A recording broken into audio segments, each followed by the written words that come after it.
आधुनिक सैन्य संघर्षों में सूचना और स्थिति की जागरूकता में श्रेष्ठता प्राप्त करना अक्सर युद्ध के परिणाम को निर्धारित करता है। रक्षा विश्लेषकों का मानना है कि किसी भी संभावित भविष्य के भारत पाकिस्तान संघर्ष में निर्णायक बढ़त हासिल करने के लिए भारतीय वायुसेना को केवल प्रतिक्रियात्मक रणनीतियों से आगे बढ़ते हुए एक सक्रिय और आक्रामक नीति अपनानी चाहिए। एक महत्वपूर्ण प्रस्ताव यह है कि भारतीय वायुसेना को पाकिस्तान वायुसेना की उन हवाई संपत्तियों को प्राथमिकता के आधार पर निशाना बनाना चाहिए, जो उसकी परिचालन जागरूकता के लिए अत्यंत महत्वपूर्ण है, विशेष रूप से साप 2000 एरियाई airborne early warning and control system यानी AWACS। ये विमान आसमान में उड़ते हुए कमांड सेंटर के रूप में कार्य करते हैं। स्वीडन निर्मित एरियाई जैसे शक्तिशाली रडार सिस्टम से सुसज्जित ये विमान पाकिस्तान वायुसेना को सीमा पार भारतीय विमान या मिसाइलों की गतिविधियों का पता बहुत पहले ही लगाने की क्षमता प्रदान करते हैं और उन्हें प्रभावी ढंग से रक्षा योजनाओं का समन्वय करने में सहायता करते हैं। इन्हें वायुसेना के लिए फोर्स मल्टीप्लायर माना जाता है और ये पूरे हवाई सुरक्षा नेटवर्क के लिए आंख और कान की भूमिका निभाते हैं।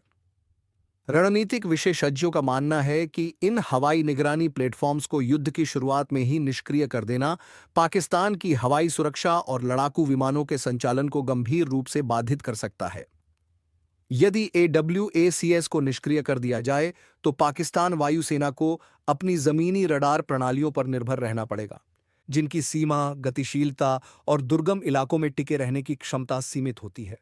भारत द्वारा हाल ही में प्राप्त की गई लंबी दूरी की सतह से हवा में मार करने वाली मिसाइल प्रणालियां इसे नई रणनीतिक क्षमताएं प्रदान करती हैं। रूस निर्मित AS-400 ट्रायम्फ प्रणाली, जिसकी मारक दूरी लगभग 400 किलोमीटर तक है, और भारत इसराइल द्वारा विकसित बराक 8ER मिसाइल, जो 150 किलोमीटर से अधिक दूरी तक लक्ष्य को भेद सकती है, भारत को यह क्षमता देती हैं कि वह अपने क्षेत्र में रहते हुए ही पाकिस्तान की हवाई सीमा में मौजूद महत्वपूर्ण लक्ष्यों को नष्ट कर सके। इस प्रकार भारत बिना अपने विमान सीमा पार भेजे दुश्मन की प्रमुख हवाई संपत्तियों को निष्क्रिय कर सकता है और युद्ध को बढ़ाए बिना अपनी रणनीतिक स्थिति मजबूत कर सकता है। जमीन से प्रक्षेपित इन मिसाइल प्रणालियों का उपयोग कर पाकिस्तान की महत्वपूर्ण हवाई संपत्तियों जैसे AWACS, हवाई ईंधन भरने वाले विमान और इलेक्ट्रॉनिक निगरानी विमानों को नष्ट किया जा सकता है। ऐसा करने से पाकिस्तान की वायुसेना का समन्वय बाधित होगा, जिससे वह प्रभावी ढंग से हवाई युद्ध नहीं लड़ सकेगी। इसके साथ ही भारतीय वायुसेना के लिए आक्रामक अभियानों का संचालन आसान हो जाएगा, क्योंकि पाकिस्तानी वायुसेना की चेतावनी और प्रतिक्रिया क्षमताएं घट जाएंगी। इससे भारतीय वायुसेना को दुश्मन के क्षेत्र में गहराई तक घुसकर प्रहार करने का अवसर मिलेगा और हवाई अवरोध की संभावना भी कम हो जाएगी। ऐसा पूर्वव्यापी कदम पाकिस्तान को रक्षात्मक मुद्रा में ला सकता है, जिससे वह अपनी कीमती हवाई संपत्तियों की रक्षा में जुट जाएगा और आक्रामक योजनाओं से उसका ध्यान हट जाएगा।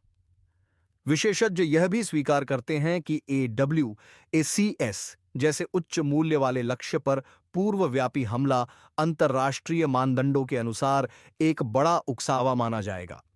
फिर भी यदि हमला विश्वसनीय खुफिया जानकारी पर आधारित हो, जैसे कि किसी संभावित हमले या पाकिस्तानी AWACS द्वारा शत्रुतापूर्ण समन्वय की जानकारी, तो इसे राष्ट्रीय रक्षा के लिए आवश्यक कार्रवाई के रूप में प्रस्तुत किया जा सकता है। इसके अलावा मानवयुक्त विमानों के बजाय जमीन से दागी गई मिसाइलों का उपयोग भारत को रणनीतिक अस्पष्टता और प्रारंभिक चरण में सीमित अस्वीकार्यता प्लॉजिबल डिनायबिलिटी प्रदान कर सकता है। अंत में विश्लेषण यह निष्कर्ष निकालता है कि भारतीय वायुसेना को एक अधिक सक्रिय रणनीति अपनानी चाहिए, जो युद्ध के मैदान को पहले ही आकार देने पर केंद्रित हो। दुश्मन की प्रमुख निगरानी और नियंत्रण संपत्तियों जैसे कि AWACS को लक्षित करना केवल विनाश की कार्यवाही नहीं, बल्कि एक रणनीतिक कदम होगा, जिससे विरोधी की देखने, सोचने, निर्णय लेने और कार्रवाई करने की क्षमता को पूरी तरह पंगु किया जा सकता है, जो कि नेटवर्क केंद्रित युद्ध की नींव होती है।